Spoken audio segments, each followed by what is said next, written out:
As questões que trouxe aqui em Mortágua foi a autoestrada ou a falta dela entre Viseu e Coimbra? Sim, eu acabei de ver uma placa que foi, colocada no edifício da Câmara Municipal em março de 2008, no governo do engenheiro José Sócrates, e que apelava ao início da construção da concessão que iria ligar da autoestrada Coimbra a Viseu. Ora, passaram 14 anos e meio mais concretamente, e não há autoestrada, não há solução, não há obra no terreno.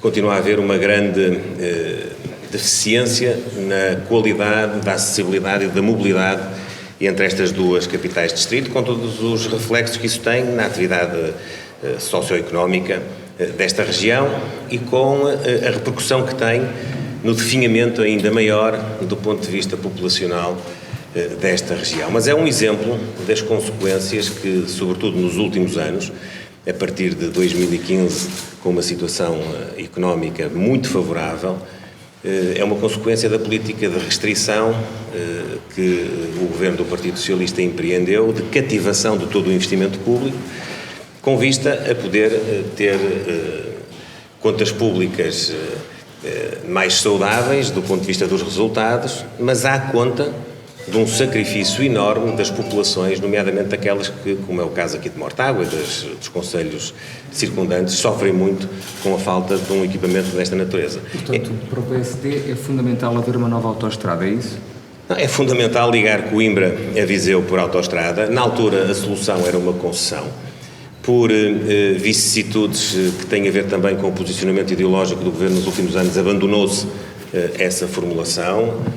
Hoje a solução que está em cima da mesa é a reconversão do IP3 em formato de autoestrada, mas fosse com uma concessão, com uma parceria público-privada, daquelas que se refletem em mais qualidade de vida e mais bem-estar para as populações, com equilíbrio, fosse através do investimento direto do Orçamento do Estado, aquilo que as populações reclamam é que a estrada veja a luz do dia e que a competitividade deste território se possa afirmar, assim contrariando aquilo que tem sido a fatalidade destes territórios, que é a perda de população, a perda de atividade económica e por via disso, a desertificação destes territórios. Creio que hoje é um dia em que pude comprovar no setor da mobilidade e das acessibilidades a incapacidade completa que o Governo tem denotado em cumprir todos os planos de investimento que sucessivamente vem apresentando. E isto remete-nos para uma questão muito importante, que é, nós temos muitos anúncios,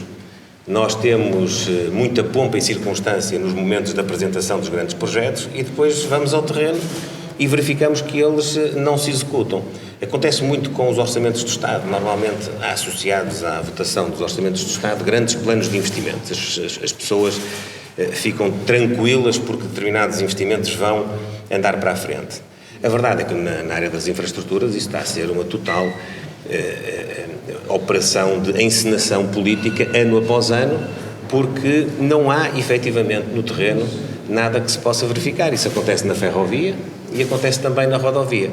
No caso da ferrovia, a situação agrava-se ainda mais nestas circunstâncias, porque para além da falta de investimento, para além do atraso sucessivo dos calendários que vão sendo apresentados e que já remetem à intervenção na linha ferroviária desta região para 2026 a 2028, quando durante muito tempo foi prometido que as obras estariam prontas no início desta década. Para além disso, hoje o transporte ferroviário tem, comparativamente, por exemplo, com o transporte rodoviário, uma dificuldade acrescida, porque apesar de serem insuficientes algumas ajudas para o transporte rodoviário, nomeadamente a intervenção que foi feita ao nível do imposto sobre os combustíveis, para a ferrovia, os operadores ferroviários não têm essa ajuda, e é também aqui um apelo que faço ao Governo para que olhe para o transporte ferroviário e para que dê competitividade, até porque o transporte ferroviário é, do ponto de vista ambiental,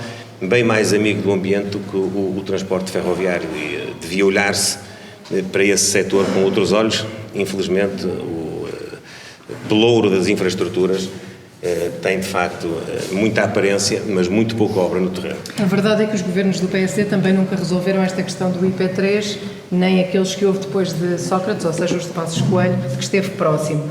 É uma promessa que deixa, se chegar a ser governo, que esta questão do IPTs fica de vez resolvida? A questão é que nós, como recordou e bem, tivemos um governo de legislatura, de 2011 a 2015, e depois outro governo, enfim, pode ser contabilizado em termos de existência, mas trataram-se apenas de 26 dias. Portanto, estamos a falar de apenas uma legislatura, mas estamos a falar de uma legislatura completamente atípica, marcada por um período de intervenção externa e de restrição que os governos, quer do engenheiro Sócrates, quer agora do Dr. António Costa, não tiveram. E essa é a grande diferença. Por um lado, o engenheiro Sócrates teve 7 anos no governo. Por outro lado, o Dr. António Costa está há 7 anos também. Estamos a comparar 14 anos com 4 anos. Estamos a comparar 14 anos de normalidade financeira com 4 anos de excepcionalidade financeira. Eu não quero fazer uma competição, embora as coisas são o que são. O que gostava mesmo era que o Governo da República pudesse cumprir os compromissos que assume, nomeadamente com placas como aquela que foi descerrada aqui nos passos deste município. E isso não aconteceu. Se me pergunta se quando o PSD for o Governo quer e vai cumprir estes compromissos, com certeza que sim, com certeza que nós faremos um esforço grande para poder cumprir desígnios estratégicos, como é o caso desta autoestrada, que tem um interesse nacional estratégico muito relevante. Evidentemente que temos o desejo que, para cumprir esses objetivos, temos de ter uma situação de normalidade.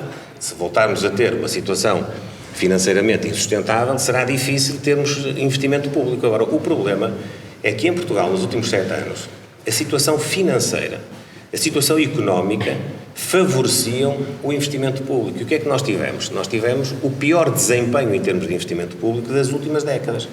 Nós tivemos, inclusivamente, voltando à comparação, tivemos um nível de investimento público inferior de 2016 a 2021 do que aquele que tínhamos tido de 2011 a 2015, precisamente nos tempos da intervenção externa. Isso está-se a refletir em maiores dificuldades, em acrescidas dificuldades para estas populações, para os autarcas, e aqui falo de todos os partidos que tentam naturalmente lutar contra a adversidade que é não terem condições de acessibilidade, de competitividade para poderem atrair investimento, atraindo investimento, fixar a população e, fixando a população, ter uma dinâmica diferente daquela que, infelizmente, eu hoje verifiquei no centro de alguns aglomerados urbanos que estão basicamente sem pessoas, estão basicamente desertificados. Infelizmente, isso é um problema que tarda em ser resolvido. E este caso concreto, eu diria, no plano nacional da rodovia, será uma prioridade absoluta. Todos os governos o têm prometido. A verdade é que este está em função há 7 anos e não consegue dar-lhe solução.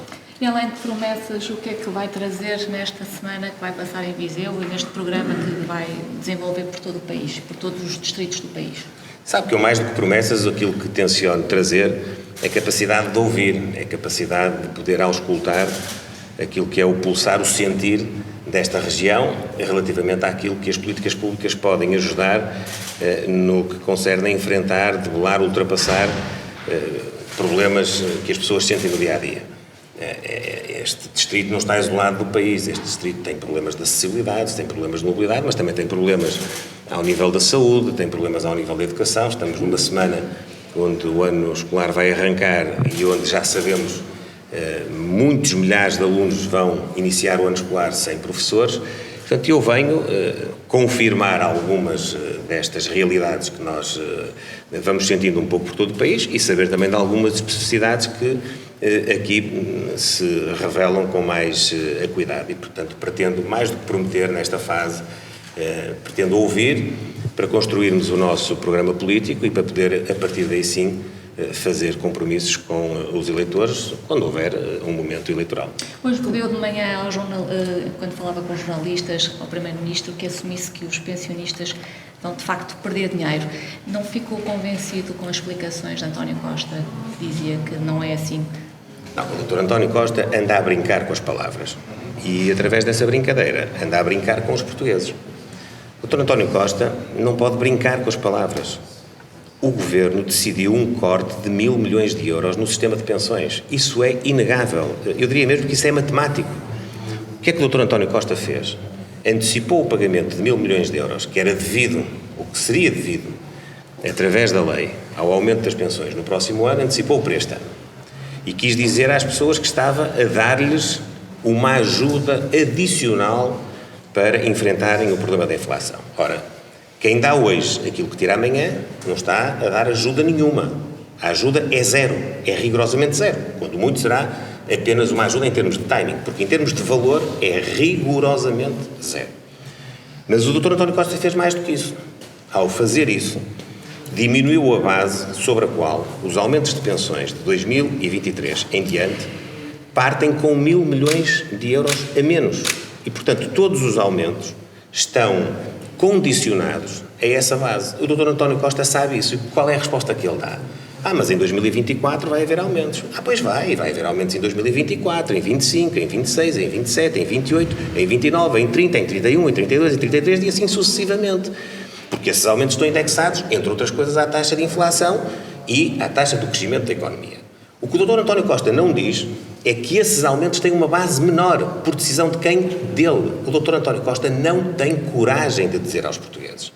E eu quero aqui desafiar o Dr. António Costa para deixar este estilo de cobardia política e diga, efetivamente, a Portugal e aos portugueses, independentemente do mérito da medida, que eu não vou sequer agora aqui discutir, diga, eu estou a tirar 1.000 milhões de euros ao sistema de pensões para as tornar mais sustentáveis no médio e no longo prazo. Se é essa a intenção dele, que é aquilo que eu depreendo que possa estar por trás da sua decisão. Quer dizer, não me parece que ele esteja a fazer isto por maldade às pessoas.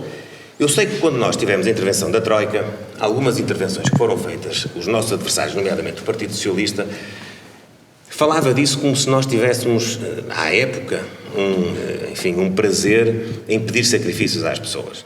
Eu não sou assim com o Dr. António Costa. Eu não julgo que ele queira prejudicar as pessoas. Não é isso que eu quero afirmar aqui. O que eu quero é que ele seja corajoso e verdadeiro.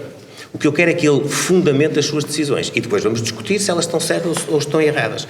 O Partido Socialista, durante 7 anos, com o Dr. António Costa à cabeça, com o Dr. Vieira da Silva, com a Dra. Ana Catarina Mendes, com todos os membros deste governo, andaram a dizer a Portugal que o sistema de pensões estava garantido em termos de sustentabilidade para várias décadas, que não era preciso fazer acerto nenhum, que o Partido Social Democrata tinha cometido um crime de lesa pátria porque em tempos tinha previsto que no sistema de pensões tínhamos de ter um resultado anual favorável em 600 milhões de euros, sendo que esse resultado podia ser obtido por via da despesa ou por via da receita, coisa que nunca acabou por ser executado.